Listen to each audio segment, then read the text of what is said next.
Polycystic Ovarian Syndrome, or PCOS, and how microcurrent can help. Now, we have been asked to cover this topic by the community, and so here we are. Now, PCOS is a hormonal disorder common among women of reproductive age. So, women with this may have infrequent or prolonged menstrual periods or excess male hormone levels. And the ovaries may develop numerous small little fluid follicles, and they'll eventually fail to release eggs on a regular schedule. So, signs and symptoms of this condition often develop around the time of the first menstrual period during puberty. But regardless of when it occurs, common signs and symptoms include irregular periods. So, this is infrequent, irregular, or prolonged menstrual cycles. These are the most common signs of this condition. For example, someone might have fewer than 8 or 9 periods a year, and may spend more than 35 days between periods and have abnormally heavy periods. There's also excess androgen. This is another common sign. So elevated levels of these male hormones can result in physical signs showing up in the body. Excess facial and body hair, for example, and occasionally severe acne, even male pattern baldness can impact women with PCOS. Then, of course, there's the polycystic ovaries. So ovaries might become enlarged. They might contain follicles that surround the eggs. As a result, the ovaries might eventually fail to function regularly. So both the potential to get the condition and the severity of the condition can be influenced heavily by being overweight or by having diabetes. There's also a lot of research that shows that tracking this condition or having this condition can be influenced by DNA. So we're looking at a genetic level. And then there's also just inflammation in the body can cause this as well. So what do we do to help people struggling with PCOS? Well, there are a few protocols, but the first and foremost suggestion that I have to make is to get on an anti-inflammatory diet. Now, this often varies for individuals. There's very rarely a time where I'm just use this diet.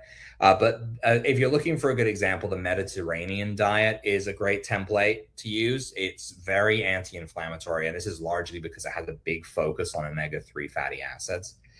So in this case, in this sort of anti-inflammatory diet, you'll eat mostly plant-based foods like fruits and vegetables, potatoes, whole grains, beans, nuts, seeds, lots of extra virgin olive oil, and meals tend to be planned around these foods. The diet does also include moderate consumption of lean poultry, fish and seafood, dairy, and eggs.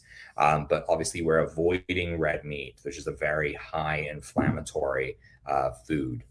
So once the diet is in place, systemic inflammation will be reduced and overall health will be increased. And this is going to dramatically increase the success rate of the microcurrent treatments, because if you're not dealing with the underlying root cause, you're not going to be able to move forward on that condition.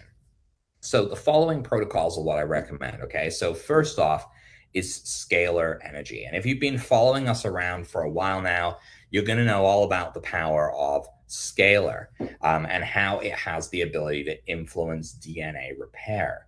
Now, when we're talking about a condition that has a genetic component, this always means to me that the scalar is going to play a role. The scalar also has benefits in reducing inflammation, normalizing the systems in the body, including the pancreas. So for people who have diabetes, that again is a precursor to PCOS.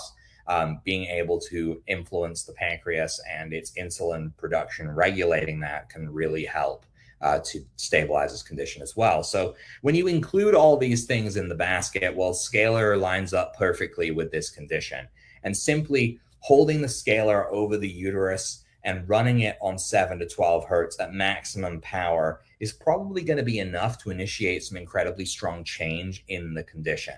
So I'd highly recommend this be done daily for optimum results, really only needing 5 to 10 minutes a day. And remember, it's done at rest. You're not sitting there actively treating.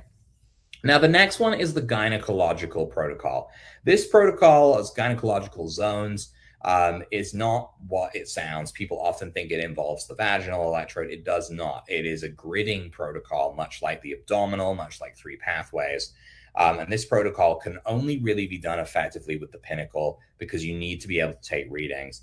This will allow you to analyze tissues in the area and determine these kind of high points of inflammation that could be impeding or impacting energy flow.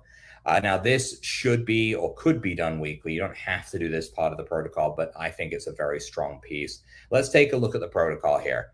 So I have here a copy of the page from Current Medicine 3, which is about to be released as it stands in an ebook form today. Now, this may be a little hard to read here, but I'm going to run through it briefly for you guys. So essentially, if you look at that grid that you've got at the bottom of the page there, and you can see at the top, we're saying really just the pinnacle and the pro sport can use this. Well, this is because we want to be able to take those readings. Now, we follow a rule here, for those of you familiar with the gridding protocols, where we say higher than 1, so 1 or higher. With 3 pathways, we're looking for 4 or higher a reading. What this means is that when we're taking the readings, we're caring about them enough that if they're 1 higher, we want to stop, we want to take a reading, we want to get an ongoing reaction, and we want to grid that through.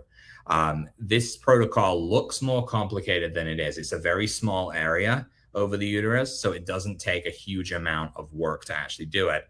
And then there's some additional points on the end as well, where you're treating these different points on the neck and on the legs and feet that help wrap the protocol up.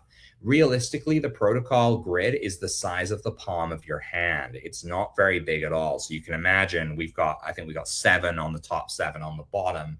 It doesn't even often end up being that much. But you just want to do that grid and grid it out. If you're really interested in learning about gynecological zones, or called hand or palm, there's not really the time to go through it in depth on this video, but I wanted to show you, for those of you watching, that this is the main protocol. It is in the new Current Medicine book, which again, the ebook should go out today, and the book is going to publishing today as well. So super excited about that.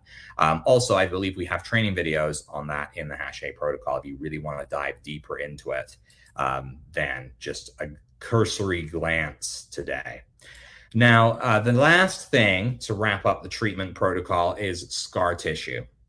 So there's always the potential for scar tissue when treating internal systems. And because of that, it's well worth trying to manage that using 77 hertz or deep 77 to paint over the uterus for at least 3 minutes. This breaks up active zones.